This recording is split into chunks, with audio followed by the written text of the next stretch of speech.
Բարև ձեզ արգել հետևորդներ, մենք շարունակում ենք կարևորագույն թեմաների քննարկումները, այսօր իմ հյուրն է վերածնվող Հայաստան կուսակցության մամուլի խոսնակ Վազգեն Սաղաթելյանը, բարև ձեզ պարոն Սաղաթել, շնորհակալ եմ մեր հրավերն ընդունել համար։ Ես շնորհակալ եմ։ Ընտրությունների արդյունքներն արդեն հայտնի են, պարզ է, մենք տեսանք ընտրակեղծիքներ, տեսանք բաց քվեարկություն, զինվորների մասնակցություն, բայց այնուամենայնիվ նորից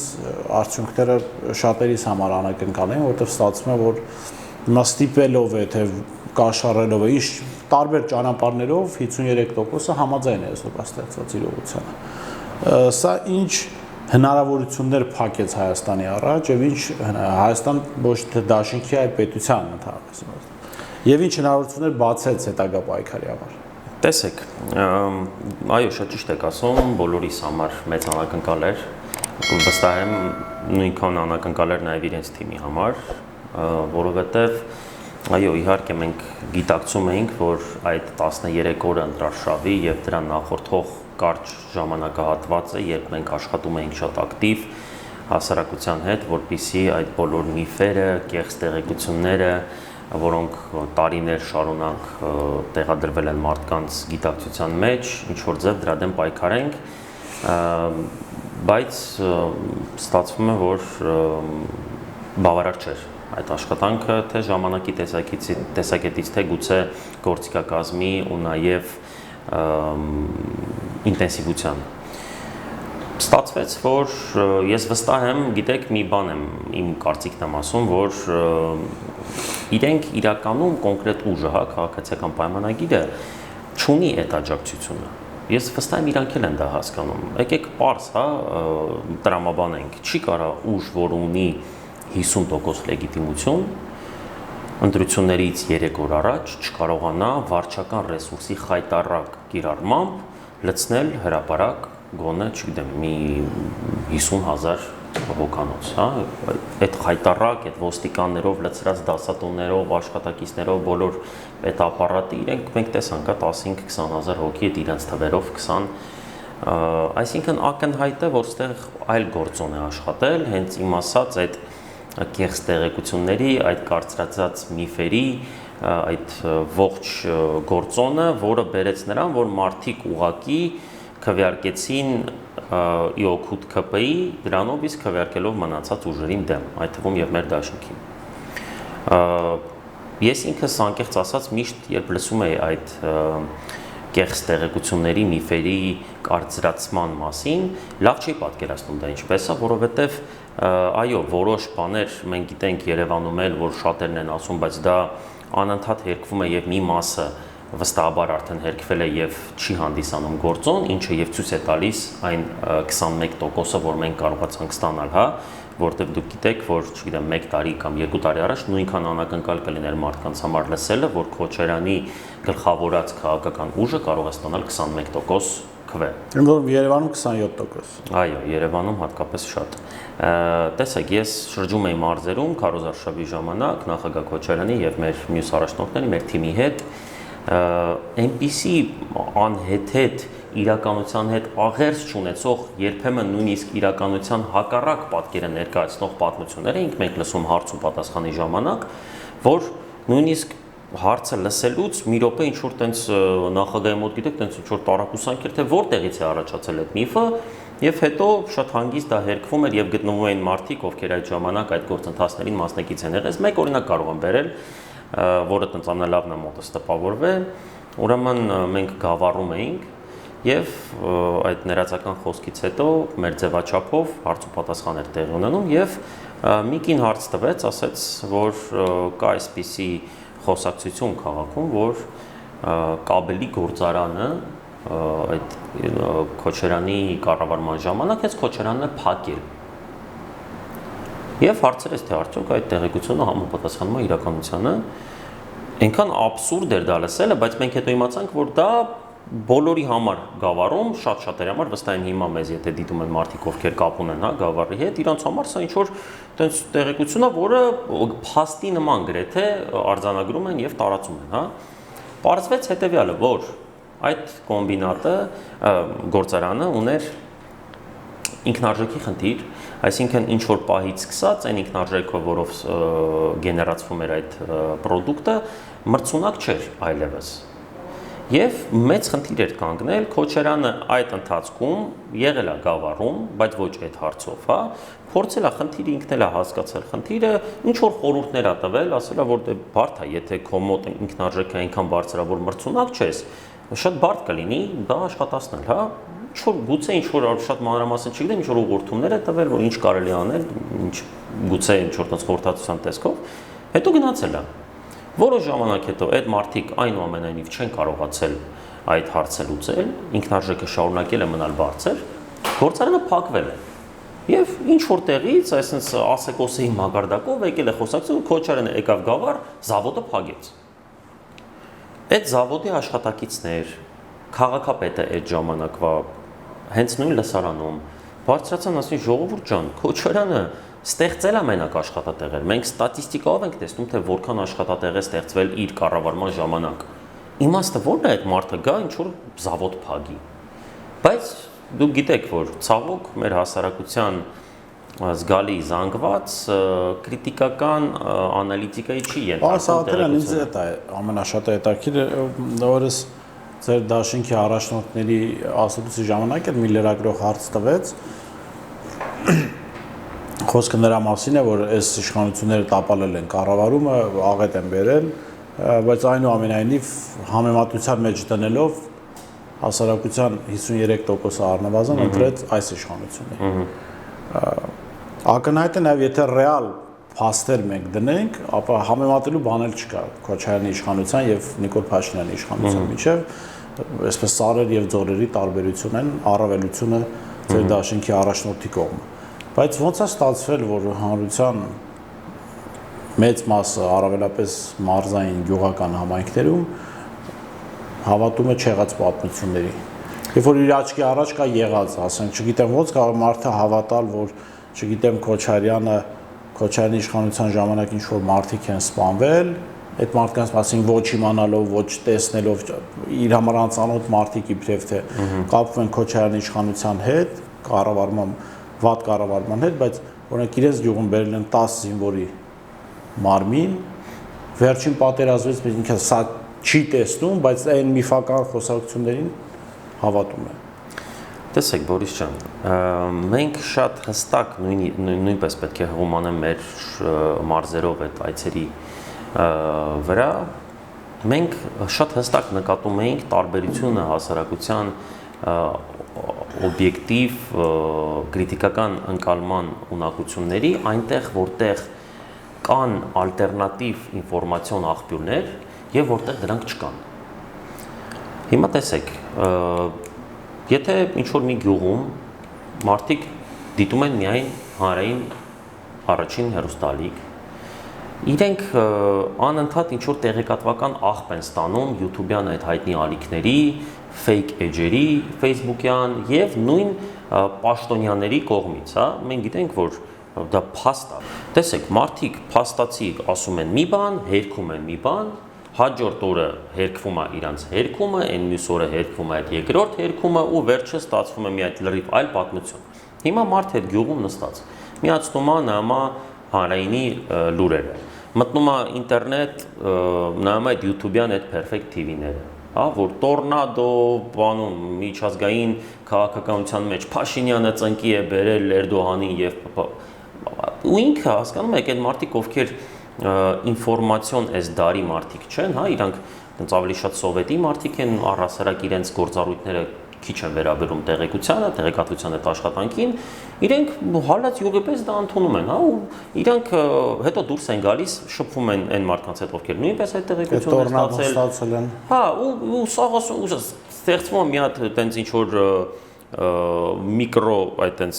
բան, հա, մոլորակ, որտեղ իրանց համար բոլորին ծնկի են բերել, ամեն ինչ լավ է, իսկ մեղավորը նախկիններն են։ Եթե որոշ խնդիրներ էլ կան, դա նախկիններն են մեղավոր։ Հետո մարդիկ տեսնում են, որ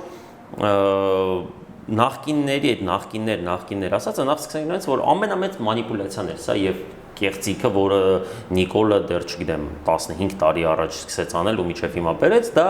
մեր ողջ այդ նախորդ 30 տարին մեկ նախկին պիտակի տակ դնելն էր։ դա տարբեր առնվազն տասնամյակներ են, հա, տարբեր հաջողություններով, թերություններով, բացթողումներով, ձեռքբերումներով, բայց դրան ամբողջը դնել այդ մի բանի մեջ ու ասել, որ դու վատ ես ապրում, որտեղ այն նախկինները թալանել են, ես կգամ լավ կապրես, դուք շատ ճիշտ նկատեցիք, որ եթե մենք սկսենք համեմատել, հա, այս վերջին 3 տարին, եկեք ամենահամեստ ձևով համեմատենք նախագահ Քոչարյանի 5 տարվա հետ կամ 4 տարվա հետ, որտեղ մենք հասկանում ենք հիմա տեխնոլոգիաները արագ են, ամեն ինչ ավելի արագ, այսինքն եթե ինքը լիներ նորմալ կառավարիչ, ինքը այս 3 տարիներում պետք է առնվազն նույն էֆեկտիվությամբ աշխատելու պարագայում հասցներ անել այն ամենի կեսը, ինչ արել էր Քոչարյանը իր ղեկավարման տարիներին, հա։ Բացասական իմաստով ավելի արագ տվյալ բացասականը անթիվ է, իսկ դերական որևէ դուք ճիշտ եք նկատում, որ SSS խնդիրները կան, բայց այնուամենայնիվ այդ մարդիկ կան։ Այո։ Մարդիկ, որոնք հավատում են, որ չգիտեմ Փաշինյանը Էրդողանին ծնկի է բերել, Արևմտյան Հայաստանը արդեն վերադարձնում են, Նախճեվանը մարտի 16-ից արդեն մեր վերահսկողության տակ է, այդ մարդկանց հետ ոնց է հնարավոր աշխատել։ Պետք է աշխատել, բացառապես աշխատել։ Ասեմ, մի ընդդիմադիր պերֆեկտիվ ստեղծել, որտեղ ասել, որ ծնկի չեն բերել։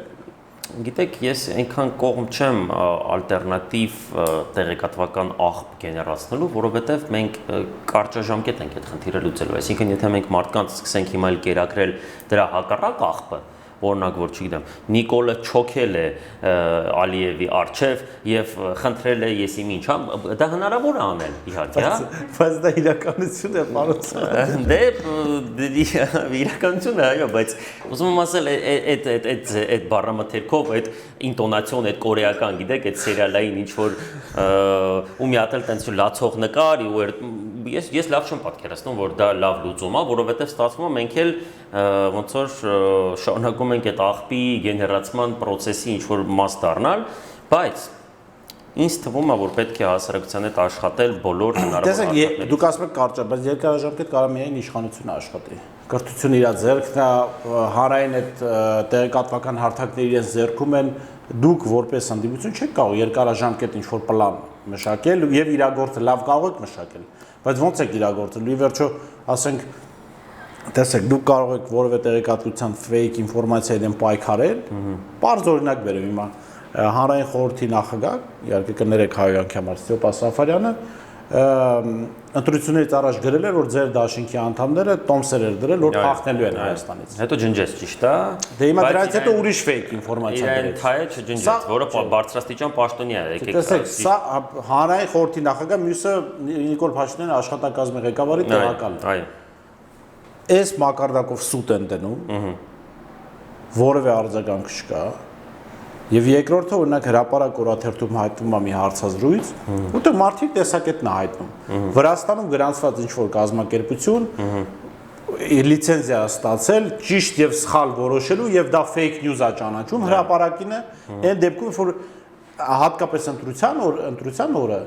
իշխանական մեդիա դաշտից այսպես հորդող այդ աղբը որևէ կերպ քննության չի առնվում։ Եվ գոնե Facebook-ի հարթակում այդ աղբը տարածողները խնդիրներ չեն ունենում, բայց հրապարակ օրաթերթը, որը fake news չի տարածել, հարցազրույց է արել, որևէ գործ չի, այդ մարդի տեսակետն է արտահայտել։ Այդ տեսակետի համար իր էջը թիրախավորվում է փակման վտանգի առաջ է նաև։ Եվ նաև շատ այլ լրատվամիջոցներ։ Հիմա այս պարագայում ինչ ոնց է հնարավոր խոսել երկարաժամկետ աշխատանքի մասին, որ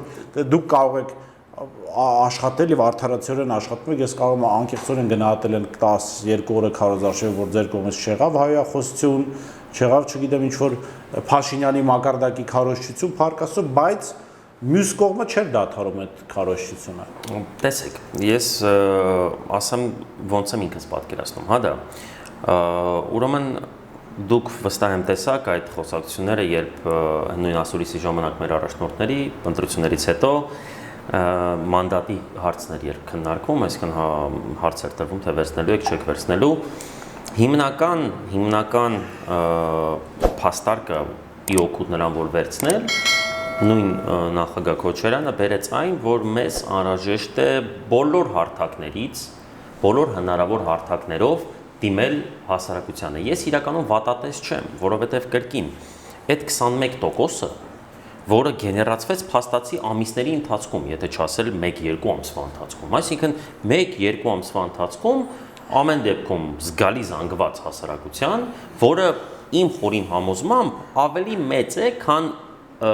քաղաքացիական պայմանագրի աջակիցների զանգվածը, որովհետև այդ զանգվածից այն բոլորին դեմ, նախկիններին դեմից, բայց ոչ Նիկոլին կողմը, որ հանես իր զանգվածից, ինքը մնում է ինքը իր ուսապարկերը, մեկ է մոլորված ինչ որ շատ փոքր հասարակություն։ Եվ դա մենք տեսանք իր բոլոր այցելությունների ժամանակ մարզային, եւ մենք դա տեսանք Երևանի իր հանրավեքի ժամանակ։ Հիմա ես կարծում եմ, որ պետք է բոլոր հնարավոր հարթակները օգտագործել, մտնել գյուղ, մտնել հեռուստատեսությամբ, մտնել գեներացնել գուցե հասկանում ես, մենք պետք է ուսումնասիրենք այդ հիմար այդ կոնտենտի պոպուլարության այդ գործոնները գեներացնենք գուցե նույն ձևաչափով, կարող է խոսողը նույնը լինի, բայց այդպիսի աղբ չգեներացնի։ Ես դեմ եմ այդպիսի աղբ գեներացնելուն, որտեղ վաղը մենք այդ հասարակության ծառը կրակն ենք էլի ընկնելու։ Հիմա պատկերացրու արեցի։ Դե հիմա կրակն ենք, բայց վաղ ուզում ենք դուրս գանք։ Չէ, պատկերացրու հիմա այս կրակից հանենք, մենք գանք իշխանության, այդ հասարակություն վաղն էլ մեկ ուրիշն սկսելու այլ աղբ գեներացնել։ Այսինքն այստեղ ավելի կարևոր է կրթել հասարակությանը, ինչ որ ձև տալ օբյեկտիվ ինֆորմացիա աշխատել։ Գիտես, ես չեմ թերագնահատում մեր ժողովրդին, անկեղծ եմ քեզ ասում։ Երբ նորմալ է, այս գիտես ոնց է, մենք էլ լինում էր մարզերում, ասում էր, ախր Նիկոլին գողացան, տարան, ստիպեցին, պարտադրա, ասում ես ընկեր, ով գողացավ։ Ուրա դրա փաստարկը։ Լավ, ինչ փաստարկը, մի քիչ որ խոսում ես հետը, ինքն էլ է սկսում մոլորվել իր ստեղծած այդ միֆի մեջ կամ ինչ որ իր սնված է այդ իր միֆով ու ինքը հասկանում է, որ անփաստարկ է այդ ամենը ու ես վստահ եմ ուղղակի ժամանակն է քիչ եղել։ Այսինքն ես վստահ եմ 2-3 ամիս է այսպես աշխատեինք, լրիվ ուրիշ պատկեր էր լինելու, որտեղ մարդիկ իրականում ունեն խնդիր ինֆորմացիա ստանալու, հասկանում ես, մեղադրելու չի էլի այդ մարդկանց։ Ինքը երբեք մեծ մասը չի աշխատել ինֆորմացիայի հետ, գիտես սովետի ժամանակ ոնց է, մի բան գրած է, ուրեմն տենց է, լսել եմ, ասել են, հենց նոր կոմպյուտերի դեմից եմ գալիս, ատե տենց է։ Ստյոպա Սաֆարյանը ասում է թռնում են։ Այ ընկեր ջան, հիմա Ստյոպա Սաֆարյանը անբարոյական է։ Ինքը գրում է մի բան, առաջին դեպքը ոչի սա միլիոներով դեպքն է։ Ինքը որևէ անգամ հետո ներողություն չի խնդրում, հələ հակառակը։ Ինքը հետո մտնում ասում է, «Բա լավ էր, որ դուք եսի ինչ եք անում»։ Ընկեր ջան, ով դու մտնեիր, ասեիր, որ կա ինչ որ հակափաստարկ։ Այդ այնց անբարոյական կերպարներ մենք ունենք, որոնք չգիտեմ ինչպես ժամանակին գեներացրել են լսարան,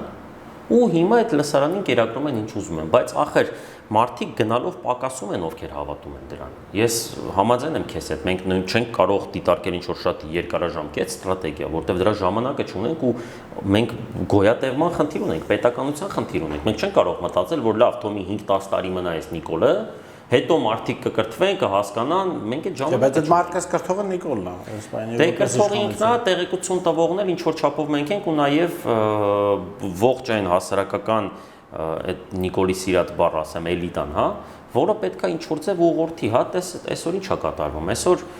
մենք խոսեցինք այդ բարձրաստիճան երկու պաշտոնյաներից, այն մյուսը, այն DJ-ը։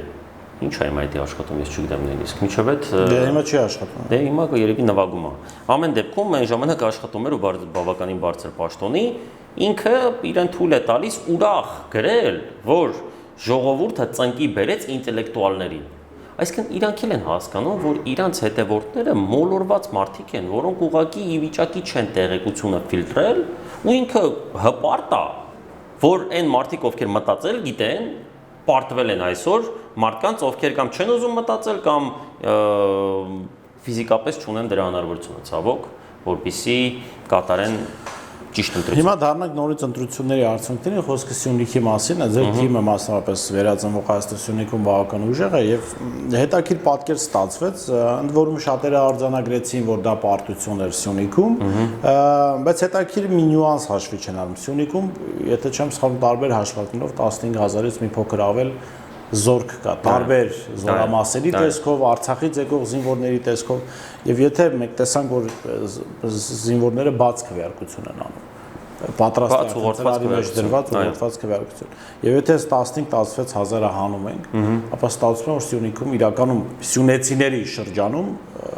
Հայաստան դաշինքը հաղթել է։ Դուք այդպիսի հաշվարկ ունեք, պատկերացնում Մենք միանշանակ պնդում ենք, որ Սյունիքում ինքը չի հաղթել, որովհետև ձեր ասացի պես այդտեղ շատ մեծ քանակ կան զինվորականների, այդտեղ մենք հիմա ունենք տեղեկություններ, որոնք պետքա ճշտվեն, բայց շատ վստահելի ու մի քանի աղբյուրից եկած, որ շրջիկ խմբեր են եղել եւ մի քանի տեղ քվեարկող մի քանի տեղ զինվորների խմբեր, հա։ Դուք հիշում եք ընտրություններից առաջ մամուլում եղավ լուր, կարծեմ հրապարակորաթերթներ գրել, որ Փաշինյանը խնդիր է դրել ամեն գնով Սյունիքում։ Այո, այս Սյունիքը, քանի որ իր համար ամենամեծ այդպիսի վիրավորանքն է եղել այս իր ողջ 3 տարիների ընթացքում, այսինքն 2 անգամ է ինքը ապտակ լուրջ ստացել ու 2 անգամ էլ դա եղել է Սյունիքում, երբ մեկ անգամ չկարողացավ առհասարակ մտնել, մեկ անգամ է մտավ, այնպես ողջունեցին, որ իր դուրը չեկավ։ Իսկ դրա համար իրան համար բարոյապես շատ կարևոր էր ցույց տալ, որ դա ոչ թե ժողովուրդն էր, այլ ինչ որ կազմակերպված բան, բայց դա իհարկե իր մոտ չի հաջողվել իրեն, որովհետև մենք փոքր գյուղերի վրա ունենք շատ լավ այրվում։ Դուք կհիշեք, որ ամենաշոկային այսպիսի առաջին արձանագրությունը եղավ Շուրնուխի վերաբերյալ, հա, որ 51 ձեն ստացել է ԿՊ-ն, 40 Դա բազոս 40 քանի սահմանափակ 53 ստացել էր, ներեցեք, 51 ձեն ստացել էր ԿՊ-ն, 40 ձեն ստացել էինք մենք, հետո բարձրացած 43 հոգի եղել է սահմանապահ, այսինքն դե 8 հոգին էլ ակնհայտ է, որ ինչ-որ մի ընտանիք է հավանաբար, որ ինչ-որ ունի շահ, գուցե, չեմ ուզում պնդել կամ մոլորված է։ Նաև կարծեք ակնհայտ է, որ ընտանիքի մասն է խոսքը, դա LGBT համայնքի հետ կապված ընտանիքը գուցե։ Նման դեպքեր, այսինքն պատկերացնել, որ այսօր դուք տեսել եք իր Սյունիքի այցը, տեղացի ժողովուրդ այդտեղ չկա, շատ հեշտ է, գիտեք, փոքր քաղաքներում, Մեղրիում, Ագարակում, Քաջարանում նույնիսկ, հա, ֆիքսել թե տեղացիները ովքեր են, եւ ես դե բնականաբար աշխատել եմ ես երկար ժամանակ Սյունիքում,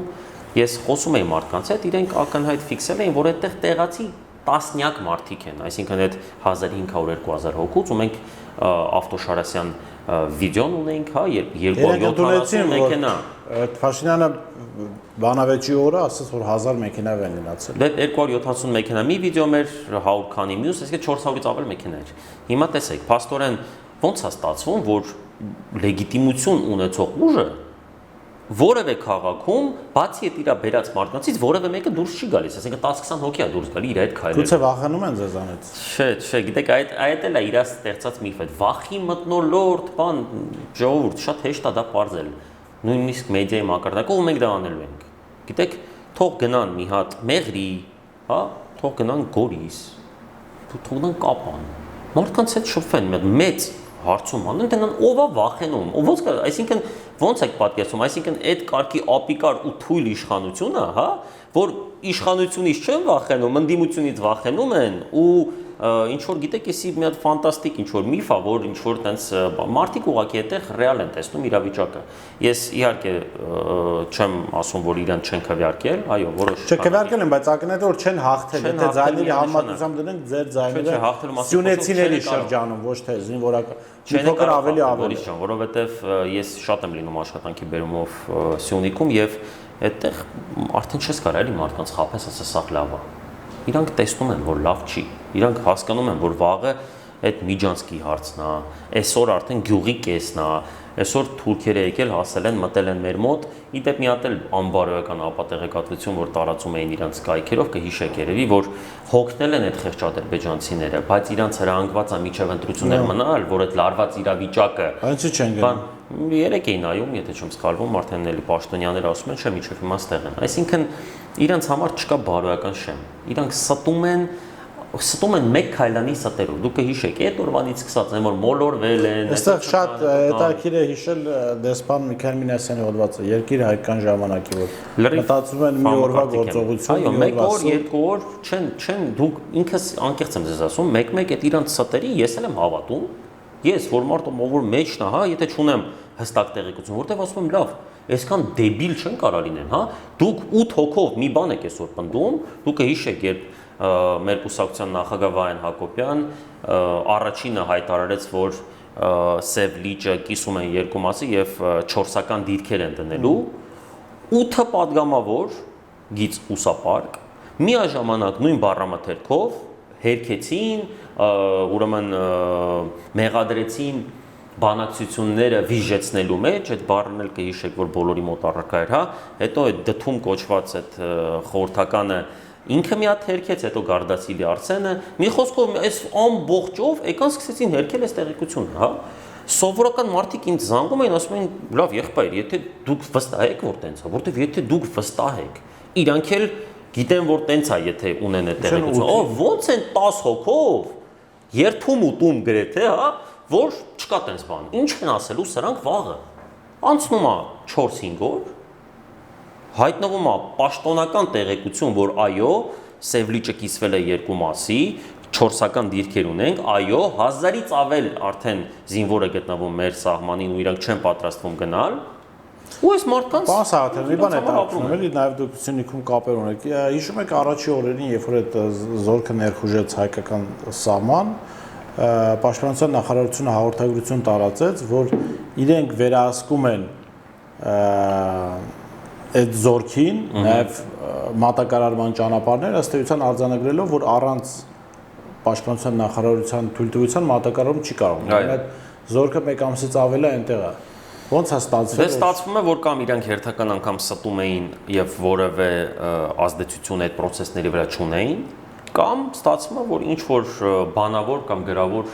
պայմանավորվածություն ունեն, որի համաձայն այդ մարդիկ ստանում են իրենց անհրաժեշտ ապրանքը եւ կարողանում են մնալ այդտեղ։ Ուրիշ որ բացատրություն կարող լինի։ Եթե դու ասում ես մենք կարանք ներ, գիտես, այս այն պատմությունն է, որ